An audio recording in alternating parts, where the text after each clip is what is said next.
तो आज हम लोग वर्ल्ड हिस्ट्री की शुरुआत करने जा रहे हैं। और उसमें सबसे पहले हम पढ़ते हैं जॉन लॉक को, जो एक ब्रिटिश फिलोसफर हैं। वो कहता है कि man was free in the state of nature. जब इंसान जन्म लिया था वो नेचर के स्टेट में फ्री था, और जो स्टेट आया है उसे हमने खुद बनाया है। और वो क्यों बनाया है? ताकि वो इंडिविजुअल्स के लाइफ, लिबर्टी और प्रॉपर्टी को प्रोटेक्ट कर सके।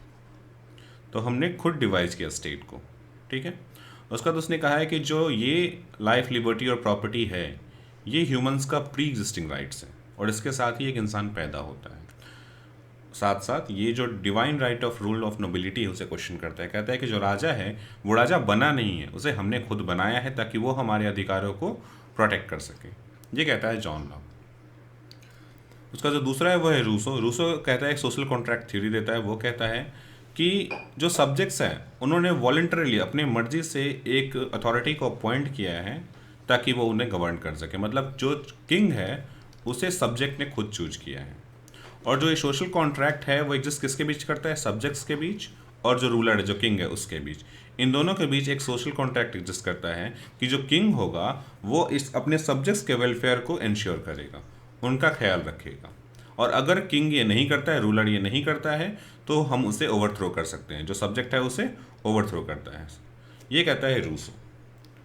तीसरा जो है वो है वोल्टेयर। वो कहता है कि जो सोर्स ऑफ ऑल इविल्स है, जितनी भी खराबी चीज़ें हैं यूरोपियन सोसाइटी में, गरीबी है, चोरी चमारी है, जो इनइक्वलिटीज़ हैं, जो टेंशन है, जो सप्रेशन है, वो चर्च की वजह से। क्यों? क्योंकि चर्च के पास जस्टिस राइट्स हैं। मतलब क्या कर सकता है वो? किसी का पैसा दो तो तुम्हारा पाप माफ़ कर देंगे, ऐसा वाला केस चल रहा है वहाँ पे।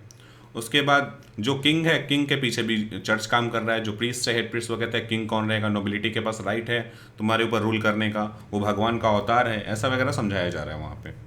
तो वो कहता है कि जो चर्च है उसका जो अथॉरिटी है वो सिर्फ रिलीजियस अफेयर्स तक ला के रख दिया जाए, और पॉलिटिकल, जुडिशियल और इकोनॉमिक अफेयर्स उसे बाहर कर दिया जाए। ये कहता है वोल्टेयर। और जो लास्ट है मॉन्टेस्क्यू, वो कहता है कि जो सारे इविल्स हैं यूरोपियन सोसाइटी में, वो इसलिए नहीं क्योंकि चर्च के पास बहुत पावर है, वो इसलिए कि एक सिंगल अथॉरिटी में बहुत ज़्यादा पावर्स हैं। Too much of power is concentrated in a single authority. तो वो कहता है कि सेपरेट कर देते हैं पावर को। एग्जीक्यूटिव को अलग बना देते हैं, लेजिस्लेटिव को अलग बना देते हैं, और जुडिशियल को अलग बना देते हैं। जैसे में इंडिया में तीन गवर्नमेंट है ना, गवर्नमेंट का तीन ऑर्गन्स हैं, एग्जीक्यूटिव, लेजिस्लेटिव और जुडिशियल, और एक दूसरे पर चेक और बैलेंस का काम करे वो। ये एक बात करता है मॉन्टेस्क्यू। अगर इन सब को समराइज किया जाए तो जॉन लॉक कहता है कि स्टेट का, किंग का फंक्शन क्या है। साथ साथ वो डिवाइन और राइट ऑफ रूल को भी क्वेश्चन करता है। ये काम जॉन लॉक का है। वो कहता है कि जो स्टेट है is not doing enough to protect the life, liberty and property of individuals. जो कर रहा है वो काफ़ी नहीं है, वो सप्रेस कर रहा है हमें। ये कहता है जॉन लॉक। रूसो कहता है डेमोक्रेटिक अकाउंटेबिलिटी की बात। वो कहता है कि स्टेट जो है वो सोशल कॉन्ट्रैक्ट थ्योरी को ओबे नहीं कर रहा है, और हमें उसे ओवरथ्रो कर देना चाहिए। कैसे ओवरथ्रो करना चाहिए? दूसरे को रीइंस्टेट करके। वोल्टेयर जो कहता है जो चर्च के पास बहुत ज़्यादा पावर है उसको कम करना में, सेकुलरिज्म की बात कर रहा है वो। और वो कहता है जो ओवर आर्किंग पावर है चर्च का उसके लिमिट कर दो।